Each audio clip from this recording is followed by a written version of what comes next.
एक बालिका भी आई थी कविता बोलने के लिए, अच्छा बोले वो, और हम मंगल कामना करते हैं कि वो बहुत ही श्रेष्ठ वक्ता बने आगे चल करके। लेकिन मेरा आप सबसे निवेदन है कि बालकों को केवल स्टेज परफॉर्म के लिए तैयार करके नहीं लाएं।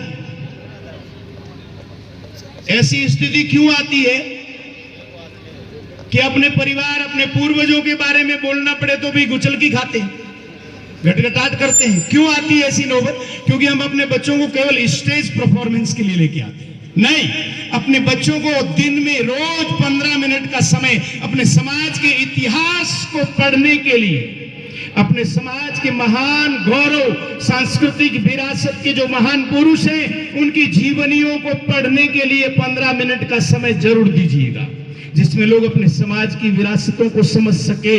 तब ऐसी स्थिति नहीं आएगी, ऐसी नौबत नहीं आएगी। अब बताइए, 2 लड़कों को छोड़ करके किसी को यही नहीं पता है कि महाराजा सूरजमल का जन्म कौन से साल में हुआ। तो हमारा विकास कहाँ है, हमारी उन्नति कहाँ है, हमारी श्रद्धा कहाँ है? पेड़ जितना ऊंचा जाता है वो ही जो जमीन से जुड़ा रहता है, जमीन से कटा हुआ पेड़ हमेशा धराशाही हो जाता है। तो वही समाज सफल होता है, वही समाज विकसित होता है, वही समाज कामयाब होता है जो अपनी जड़ों से जुड़कर रहता है।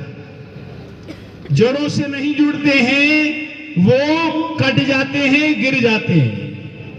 इसलिए अपनी जड़ों से जुड़कर रहो, अपने समाज की मर्यादा और समाज की सांस्कृतिक जो मूल्य है उनका हमेशा आदर और कदर करो। अपने बुजुर्गों का सम्मान करो, गुरुजनों का सम्मान करो, माता पिता के प्रति हमेशा कृतज्ञ बन के रहो कि मैं धन्य हूं जो मुझे ऐसे माता पिता मिले हैं। अपने माँ बाप के प्रति ऐसा भाव होना चाहिए हमेशा। और एक आप लोगों से निवेदन है कि जैसे अभी किसी ने कहा था कि पैसे बचाओ और शिक्षा में लगाओ।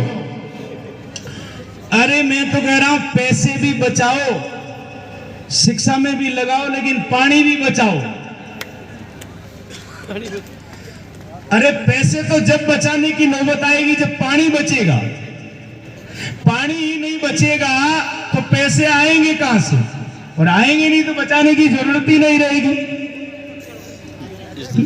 तो भाई बड़े बड़े मकान बनाना ये बातें तो ठीक है, सबसे जरूरी हमारे एक अध्यापक महोदय थे, तो वो गांव में रहा करते थे और वो मास्टर थे लेकिन मकान छोटे मोटे पुराने से ही थे।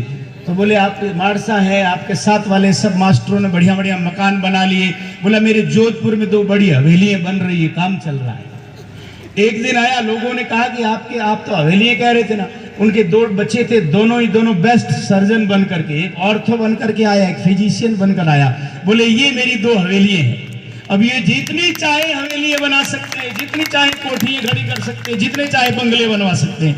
तो भाई सबसे बड़ी हवेली, सबसे बड़ा मकान तो आपकी औलाद है, आपकी संतान है। अगर आपने उनको शिक्षा दी, बेहतरीन शिक्षा, तो आपका बच्चा आपका भविष्य। लेकिन शिक्षा के साथ संस्कार, शिक्षा के साथ उसको संस्कार देना भी जरूरी है। संस्कार के बिना शिक्षा का कोई महत्व नहीं है। बिना संस्कार के, बिना नैतिकता के, बिना सदाचार के शिक्षा तो रांडी है, अधूरी के, विधवा है। बात हम विधवा लुगाई के घनारा तीमड़ी आपे राजे धोकरो लागेगे, कल को जो लागे वो लगे नहीं, देखना नहीं, शर्मावे को नहीं आवे नहीं।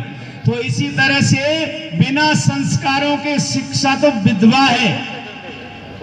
डॉक्टर इंजीनियर कुछ भी बन जाए, उसके अंदर अगर जातीय स्वाभिमान नहीं है, अपनी सांस्कृतिक विरासत के प्रति यदि आदर और सम्मान नहीं है, आदर सम्मान के साथ उसका निर्वहन नहीं करता है, तो विधवा जैसा है, उसकी काबिलियत वैसी है। तो मेरा आपसे ये निवेदन है कि आप शिक्षा के साथ साथ संस्कार भी दें और खेती ऐसी अपनाओ जिसमें कम पानी की जरूरत पड़े।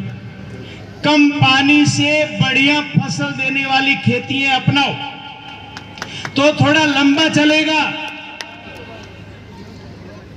पोता जो हुआ है, अभी अभी जन्मा है, महीने 2 महीने 4 महीने पहले जो ढोल बजाए पोते की जन्म की खुशी में, उसको पानी पीने के लिए नहीं मिलेगा, पानी के लिए तरसना पड़ेगा, उसको मुश्किल हो जाएगा।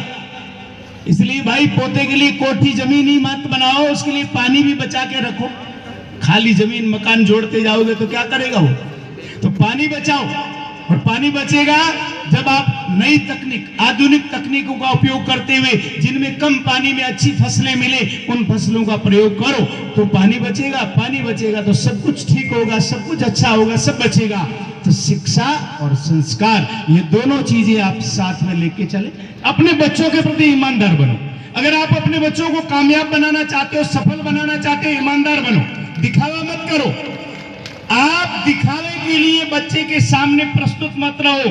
आपकी जो वास्तविक स्थिति है, वास्तविक जो आपकी हालात है, आर्थिक सामाजिक जो भी पोजीशन आपकी, बच्चे को वो बताओ कि बेटा मेरी आर्थिक पोजीशन ये है।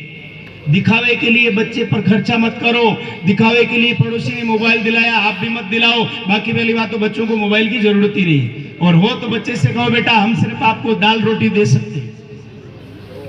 दाल रोटी वो भी जब तक आप पैरों पे खड़े नहीं हो जाते, 18 साल के नहीं हो जाते तब तक। अगर कामयाब नहीं हुए, सफल नहीं बने तो इससे भी लाले पड़ जाएंगे। ये ईमानदारी सिखाओ बच्चों को। झूठा शानो शौकत दिखा करके बच्चों को मत बिगाड़ो, नहीं तो वो पढ़ेंगे नहीं, कामयाब नहीं होंगे। और एक बात सभी नवयुवानों से कहूंगा, उसके बाद मैं अपनी वाणी को विराम दूंगा।